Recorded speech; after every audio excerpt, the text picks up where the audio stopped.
ამერიკის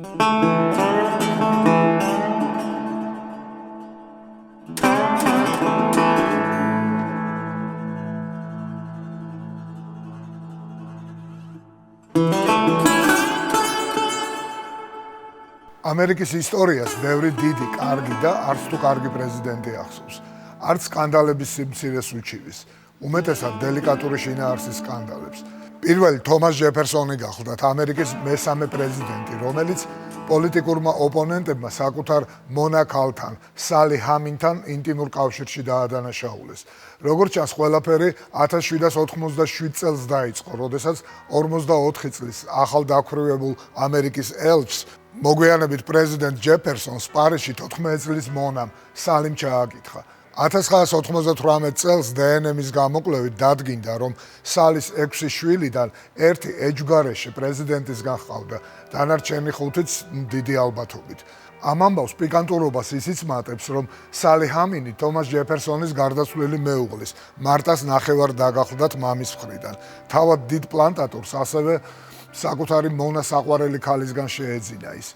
სალის საფრანგეთში დარჩენა სურდა, სადაც მონობა უკვე გაუქმებული იყო, მაგრამ დაბრუნდა ამერიკაში თომას ჯეფერსონთან ერთად იმ პირობით, რომ მათი ბავშვები ემანსიპირებულები გაიზრდებოდნენ. პრეზიდენტს არასდროს გაუკეთებია კომენტარი ამ საკითხზე და საერთოდ ამ შინაურულ მელოდრამას მისთვის ხელი არ შეუშლია, არათუ მეორედაც გამხდარიყო პრეზიდენტი, არამედ ერთ-ერთ დიდ სახელმწიფო მოღვაწედ დარჩენილიყო ამერიკისა და მსოფლიოს ისტორიაში. მოგეხსენებათ, მაშინ სხვა უფრო გულახდილი დრო იყო, მონათმფლობელის სექსუალური კავშირი არასრულწლოვან მონასთან, ისევე როგორც ფეოდალის ყმასთან, დიდ ცოდვად და მით უმეტეს სექსუალურ შევიწროვებად არ ითვლებოდა. ეპოქის მხრივ ჯეფერსონს აშკარად გაუმართლა, რასაც ვერ ვიტყვით მაგალითად ბილ კლინტონზე, რომელსაც ოვალურ კაბინეტში მონიკა ლევინსკისთან ეროტიკული თამაშები ძალიან ძვირი დაუჯდა. არც თუ კმაყოფილი მეუღლისა და ამერიკელი ხალხის თვალწინ პატიების თხოვნისას ცხარე-ცრემლებით ტირილმაც კი არ უშველა. მთელი თავისი კარიერის მანძილზე კლინტონი და ოვალური კაბინეტი რაღაც დაფარულ, იდუმალ ეროტიკულ ასოციაციას ქმნიდნენ მის გარშემო. კლინტონამდე 3 ათეული წლით ადრე გავრცელდა ცნობები ჯონ ფიცჯერალდ კენედისა და დეპრესიული ღვთაების მერლინ მონროს ტრაგიკული საიდუმლო კავშირის შესახებ, რომელმაც ასევე შეძრა ცნობისმოყვარე ამერიკა და მსოფლიო.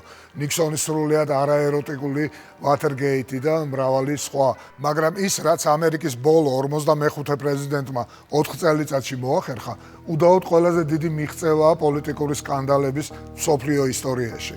მას ფაქტობრივად დღე არ ჩაუგდია, იყენებდა ნებისმიერ ტექნიკურ საშუალებას, პირად, დახურულ თუ პროტოკოლურ ოფიციალურ შეხვედრას, საჯარო გამოსვლებს, სოციალურ ქსელებს, განსაკუთრებით აღსანიშნავია მისი სკანდალების ისეთი მრავალფეროვნება, სკანდალებით მოსულდგმულ პოპულარს კვლავსაც რომ შეშურდებოდა. ტრამპი მართლაც ტოვებდა ისეთ საბეჭდილებას, თითქოს სკანდალი მისი პოლიტიკური მოღვაწეობის მთავარი სტრატეგიული ელემენტი იყო. ის ნამდვილად არ გახლდათ ფსიქიკურად გაუწონასწორებელი ფსიქოპატი, როგორადაც მას მისი მოწინააღმდეგეები წარმოაჩენდნენ, მაგრამ ისიც ფაქტია, რომ საკმაოდ მტკივნეულად აღიქვამდა და მწვავედ რეაგირებდა მედიის ბუნებრივ რეაქციაზე მისივე ეპატაჟურ გამოსვლებთან დაკავშირებით. 1000 გვარ ტყუილსა და მართალზე, რასაც მის შესახებ წერდნენ და უჩვენებდნენ.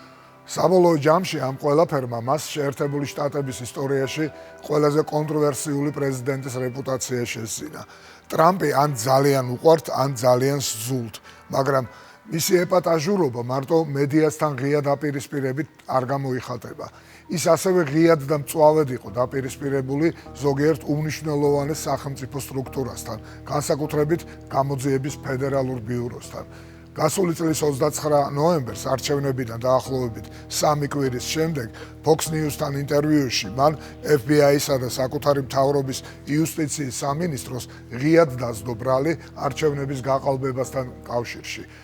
როგორც ორივე ინსტიტუცია და ეგრეთ წოდებული მეინსტრიმ მედია ამტკიცებს, ყოველგვარი დასაბუთების და სარწმუნო გარემოების გარეშე. კონფლიქტი ტრამპსა და FBI-ს შორის არ არის ახალი.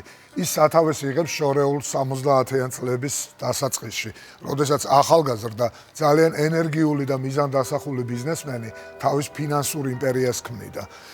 მისი უძრავი ქონების ბიზნესში ჯერ იტალიური, შემდეგ რუსული მაფიის, ბოლოს კი რუსეთის მთავრობის მონაწილეობის შესახებ ეჭვები, როგორც ჩვენ დღევანდელი ფილმიდან შევიტყობთ, დიდი ხანია არსებობს, მაგრამ როგორ შეძლო მილიარდერმა თავი დაეღწია პასუხისმგებლობისათვის ამდენი წლის მანძილზე, რატომ გამოვიდა ეს ფილმი 2020 წლის საპრეზიდენტო არჩევნების წინ? ფილმის ავტორები დევიდ კარ ბრაუნი და ფაბრიციო კალვი 2 წლის განმავლობაში კალიფორნიაში მუშაობდნენ დოკუმენტურ ფილმზე სილიკონ ველის შესახებ. მათ ფედერალური ბიუროს 50-ზე მეტ აგენტთან მოუხდათ ინტერვიუს ჩაწერა. ჟურნალ ტელერამასთვის მიცემულ ინტერვიუში დევიდ კარ ბრაუნი ამბობს, რომ ამ პერიოდში მათთვის თანდათან აშკარა გახდა, რომ ტრამპი თავისი პრეზიდენტობის პერიოდში ფედერალურ ბიუროზე შეტევას აპირებდა და ამისათვის პერსონალური მიზეზები ჰქონდა.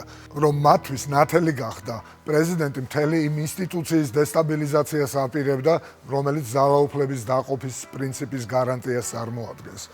ჩვენ გადავწყვიტეთ შეგვესწავლა დონალდ ტრამპის გავლილი გზა, ამბობს რეჟისორი, აგრეთვე პრობლემები, რომლებსაც ის დემოკრატიას უქმნის. ფილმზე სამუშაოდ მათ მოიწვიეს საგამოძიებო ჟურნალისტიკის ექსპერტი ჯეფ სტეინი და აღადგინეს კონტაქტები ძველ ნაცნობებთან FBI-ში, რომელიც მათ გამოძიების ფედერალური ბიუროს ისტორიის შესახებ 2009 წელს გადაღებულ 5-სერიან დოკუმენტურ ფილმზე მუშაობისას ჩამოუყალიბდათ. აი ასე შეიქმნა ფილმი, რომელსაც დღეს გთავაზობთ და რომელიც ალბათ დონალდ ტრამპის ბევრ თაყვანისმცემელ საქართველოში არ მოეწონება, მაგრამ იმისთვის, რომ გარკვეული წარმოდგენა გქონდეს ნებისმიერ პრობლემაზე, მით უმეტეს დაპირისპირებაზე, მსოფლიოს ყველაზე ძლევამოსილი ზესახელმწიფოს პრეზიდენტსა და ასევე მსოფლიოში ყველაზე დიდ და ძლიერ საგამოძიებო ბიუროს შორის დამეთანხმებით არასდროს არ არის ზედმეტი რომელიმე მხარის დოკუმენტური არგუმენტების ნახვა და მოსმენა. მით უმეტეს ისეთი საინტერესო ფორმით, როგორცაც ჩვენს დღევანდელ საგამოძიებო ჟანრის დოკუმენტურ ფილმში ვნახავთ.